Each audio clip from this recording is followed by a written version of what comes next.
Assalamualaikum warahmatullahi wabarakatuh. Perkenalkan, nama saya Adiba Agustina, NIM 1220076 dari kelas HSB. Di sini saya akan mempresentasikan mengenai materi hudud, kisos, takzir, dan reformasi dan positifikasi hukum Islam di Indonesia. Hudud yaitu sanksi atau ancaman yang telah ditentukan secara jelas di dalam Al-Quran dan Hadis. Macam-macam hudud ditinjau dari segi dominasi hak. Terdapat dua jenis hudud, yaitu sebagai berikut. Yang pertama, hudud yang termasuk hak Allah. Yang kedua, hudud yang termasuk hak manusia. Kemudian jika ditinjau dari segi materi jarimah, hudud terbagi menjadi 7, yaitu hudud atas jarimah zina, qadhaf, meminum minuman keras, pemberontakan, murtad, pencurian, dan perampokan. Ketujuh macam jarimah hudud tersebut akan diuraikan secara berurutan dalam bab-bab berikutnya dan akan dikemukakan tentang sanksi takzir serta berbagai permasalahan kontemporer dalam hukum pidana Islam seperti money laundering, narkoba, dan tindak pidana korupsi. Yang pertama, pengertian dan dasar hukum larangan zina. Abdul Qadir Auda berpendapat bahwa zina ialah hubungan badan yang diharamkan dan disengaja oleh pelakunya. Mengenai kekejian jarimah ini, Muhammad Al-Khatib Al-Syarbini mengatakan zina termasuk dosa-dosa besar yang paling keji, tidak satu agama pun yang menghalalkannya. Oleh sebab itu, sanksi juga sangat berat karena mengancam kehormatan dan berhubungan dengan nasab. Ada dua jenis jarimah zina, yaitu zina muhsan dan ghair muhsan. Zina muhsan ialah zina yang pelakunya berstatus suami, istri, duda, atau janda. Artinya, pelaku adalah orang yang masih dalam status pernikahan atau pernah menikah. Adapun zina ghair muhsan ialah zina yang pelakunya masih berstatus perjaka atau gadis. Artinya pelaku belum pernah menikah secara sah dan tidak sedang berada dalam ikatan pernikahan. Pelaku jarimah zina ghair muhsan harus dikenai sanksi berupa hukuman cambuk 100 kali dan hukuman pengasingan selama 1 tahun.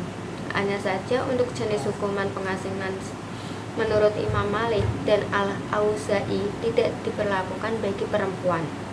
Sementara menurut Imam Al-Syafi'i, Ahmad, dan Dawud Al-Zahiri, hukuman pengasingan tetap diberlakukan baik kepada laki-laki maupun perempuan.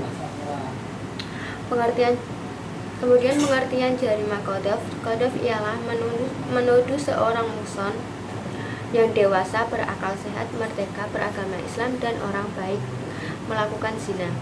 Kalau penuduh ternyata tidak dapat mendatangkan 4 orang saksi, maka ia dicambuk sebanyak 80 kali.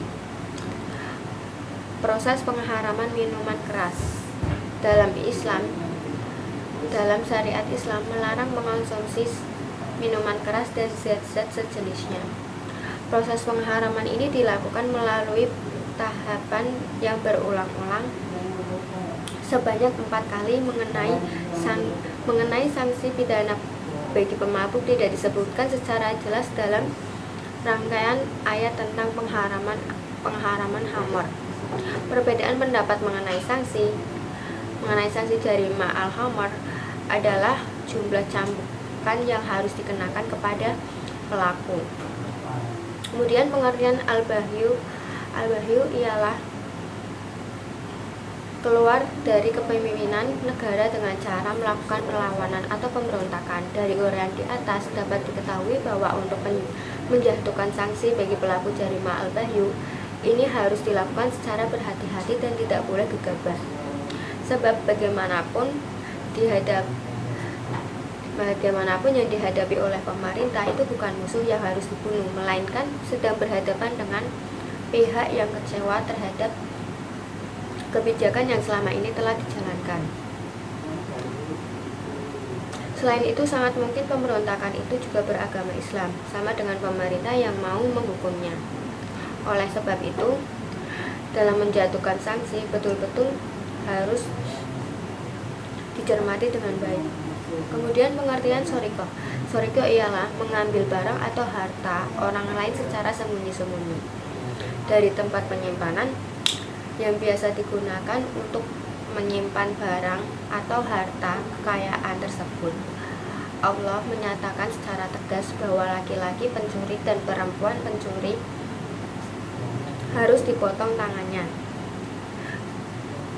Ulama telah sepakat dengan hal ini, tetapi mereka berbeda pendapat mengenai batas minimal nisab barang curian dan tangan sebelah mana yang harus dipotong. Kemudian pengertian hirobah.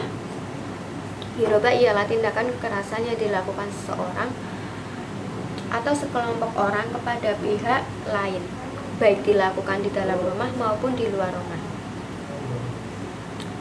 untuk menguasai harta orang lain atau membunuh korban untuk menakut-nakuti. Masing-masing dalam hal tersebut berlaku untuk sebuah tindakan tertentu, sekalipun mereka juga berbeda pendapat mengenai teknis pembagiannya. Kelompok lain berpendapat bahwa para pelaku dikenai sanksi had tertentu sesuai dengan tindak pidana mereka. Orang yang hanya meneror di jalan dan merampas harta, maka sanksinya dipotong tangan dan kakinya secara bersilang. Tentu jika anggota badannya normal agar tidak dapat melakukannya kembali. Kemudian sebagian ulama berpendapat bahwa untuk menentukan sanksi potong tangan haruslah mencapai nisab pencurian, tetapi sebagian yang lain tidak mensyaratkan seperti itu. Jika pelaku mengambil harta dan membunuh korban, maka sanksinya berupa potong tangan dan kakinya lalu disalib. Jika pelaku membunuh korban tetapi tidak mengambil hartanya, maka sanksinya berupa hukuman mati sebagai had, bukan sebagai kisos. Karena bukan sebagai kisos, tidak dapat dibatalkan lantaran dimaafkan oleh pihak keluarga korban. Taksir. Pengertian taksir ialah sanksi yang diberlakukan kepada pelaku jarimah yang melakukan pelanggaran, baik berkaitan dengan hak Allah maupun hak manusia, dan tidak termasuk ke dalam kategori hukuman hudud atau kafarat. Karena taksir tidak ditentukan secara langsung oleh Al-Quran dan hadis, maka ini menjadikan kompetensi penguasa setempat. Secara umum, ketiga hadis tersebut menjelaskan tentang eksistensi takzir dalam syariat Islam. Berikut ini penjelasannya. Yang pertama, hadis menjelaskan tentang tindakan Nabi yang menahan tersangka pelaku tindak pidana untuk memudahkan proses dan penyelidikan. Apabila tidak ditahan, dikhawatirkan orang tersebut melarikan diri, menghilangkan barang bukti atau mengulangi perbuatan tindak pidana tersebut. Yang kedua, hadis menjelaskan tentang batas hukuman taksir yang tidak boleh lebih dari 10 kali cambukan untuk membedakannya dengan hudud. Dengan batas hukuman ini dapat diketahui mana termasuk jarimah hudud dan mana yang termasuk jarimah taksir. Menurut Al-Kahlani, ulama sepakat bahwa yang termasuk jarimah hudud adalah zina, qadzaf, meminum khamar, pemberontakan, murtad, pencurian, dan perampokan. Adapun jarimah kisos, dia terdiri atas pembunuhan dan penganiayaan. Masing-masing jarimah itu dibedakan lagi: pembunuhan sengaja, pembunuhan semi sengaja, dan pembunuhan tersalah, penganiayaan sengaja, dan penganiayaan tidak sengaja. Selain dari jarimah-jarimah yang sudah disebutkan, termasuk ke dalam jarimah taksir, meskipun demikian, tetap saja ada perselisihan di antaranya mengenai liwat atau homoseksual atau lesbian. Yang ketiga, hadis mengatur tentang teknis pelaksanaan hukuman taksir yang biasanya berbeda-beda pendapatnya tergantung status pelaku dan hal-hal lainnya. Macam-macam sanksi taksir: yang pertama, hukuman mati; yang kedua, hukuman cambuk; yang ketiga, hukuman penjara; yang keempat, hukuman pengasingan. Kemudian positifikasi hukum Islam di era reformasi sejak Indonesia merdeka. Negara telah memberikan respon terkait dengan pembelakuan syariah Islam. Meski masih bersifat terbatas dan terkait urusan privat, misalnya hal-hal terkait dengan hukuman perdata seperti hukuman perkawinan dan kewarisan. Negara menghormati adanya pluralitas hukum bagi rakyatnya dan majemuk sejalan dengan prinsip Bhinneka Tunggal Ika. Pemerintah juga merespon undang-undang tentang hukum terapan pengadilan agama. Undang-undang ini merupakan upaya untuk mentransformasikan kaidah-kaidah hukum Islam sebagai hukum yang hidup di dalam masyarakat menjadi hukum positif. Cakupannya adalah bidang-bidang hukum yang menjadi kewenangan dari peradilan agama. Tentu saja subjek hukum dari hukum positif ini nantinya berlaku khusus bagi warga negara yang beragama Islam atau yang secara sukarela menundukkan diri kepada hukum Islam. Perubahan Undang-Undang Nomor 7 Tahun 1989 tentang Peradilan Agama disahkan dan diundangkan di Jakarta pada tanggal 29 Desember 1989.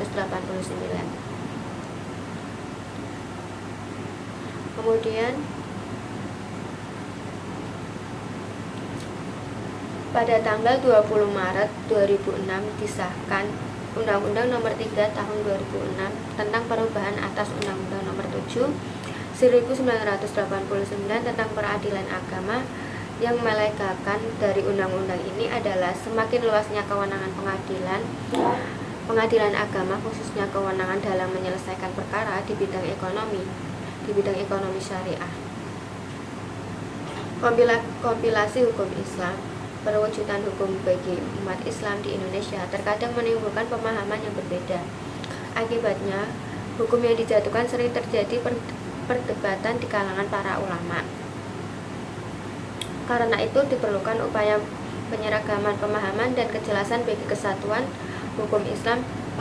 Keinginan itu akhirnya memunculkan kompilasi hukum Islam atau KHI, yang saat ini telah menjadi salah satu pegangan utama para hakim di lingkungan peradilan agama. Sebab selama ini peradilan agama tidak mempunyai buku standar yang bisa dijadikan pegangan sebagaimana halnya KUHP Perdata dan pada tanggal 10 Juni 1991 Presiden mendatangani Inpres Nomor 1 Tahun 91 yang merupakan instruksi untuk mensyaratkan KHI. Perkawinan hakikat awal pembelakuan syariat adalah mewujudkan kemaslahatan manusia. Hubungan pandangan Al-Syatibi Maqasid Al-Syariah dengan keharusan pencatatan pernikahan dalam hukum positif.